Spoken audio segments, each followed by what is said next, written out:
We live in a world where money is needed to survive. Now, for something that is considered a necessity, you would expect the school system to do in-depth trainings on this topic, so that everyone understands thoroughly how money works. Do you think our school system taught us enough on this topic? Well, the answer to that question is debatable to say the least.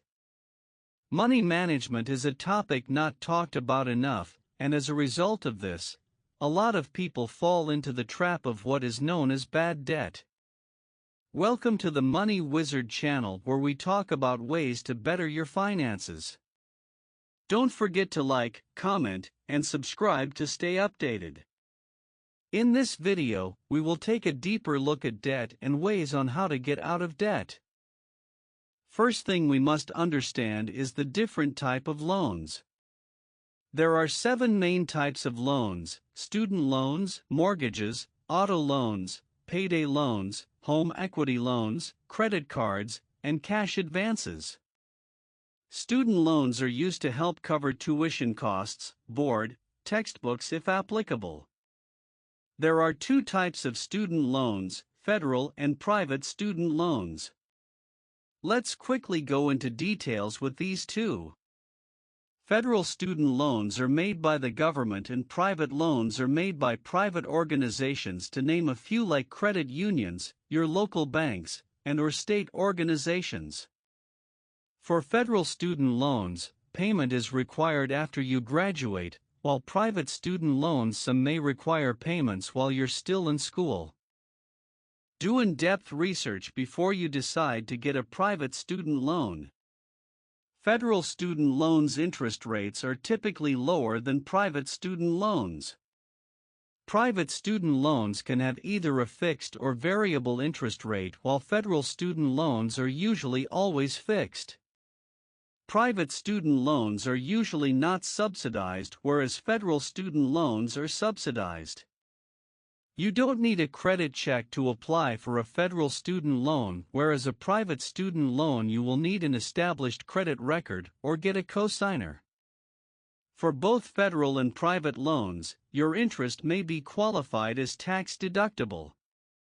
For federal student loans, your loans can be consolidated, but for private student loans this option might not be possible. Private student loans do offer refinance to make up for this. A fixed interest rate has predictable payments, and for variable interest, payments can change.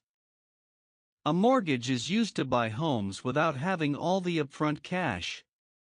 A tip when shopping around for mortgages is to get a fixed rate. Auto loans are used to finance cars, and these loans usually have higher interest rates compared to mortgages and federal loans. A payday loan is a short-term loan used to cover immediate cash needs.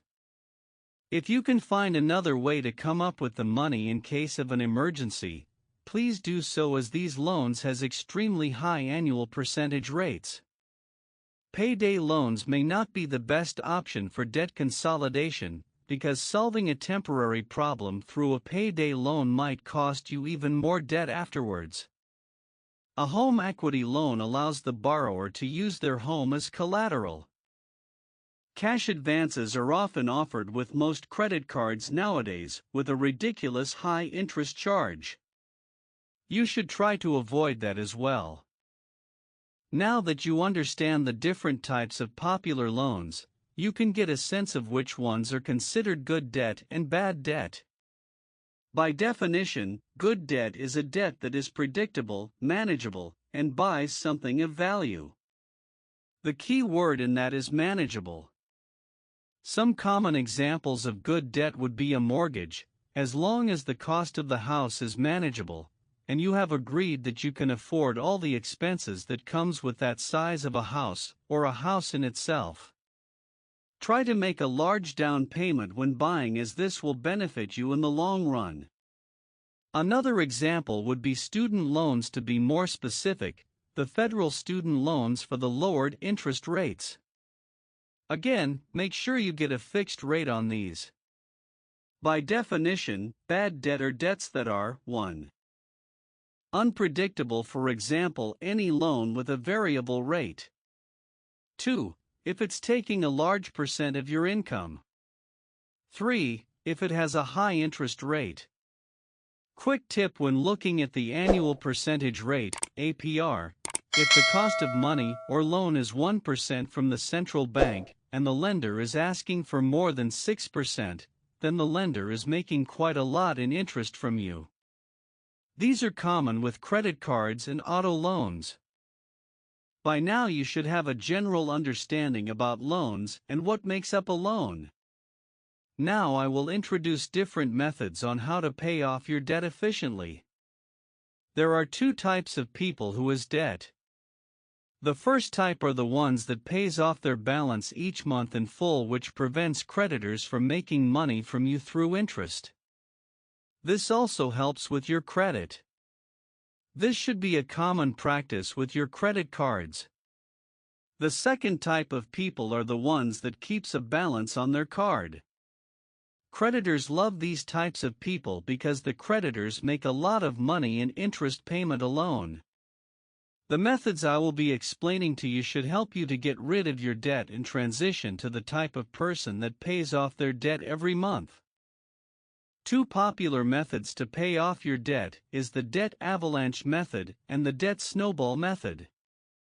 Make a chart that has all of your different accounts, your balances, the interest rates, and the minimum payments. This will help you to visualize what needs to be paid off first. The concept of the debt avalanche method is to pay off the debt with the highest interest rate first. Looking at your chart that you just made, using the debt avalanche method, you should put the accounts with the highest interest rate first, followed by the second highest in the next line, and the third highest, etc., and focus on paying off the one with the highest interest rate while your other accounts are paying the minimum required amount. The debt snowball method states to pay down the smallest debt amount first and work your way up.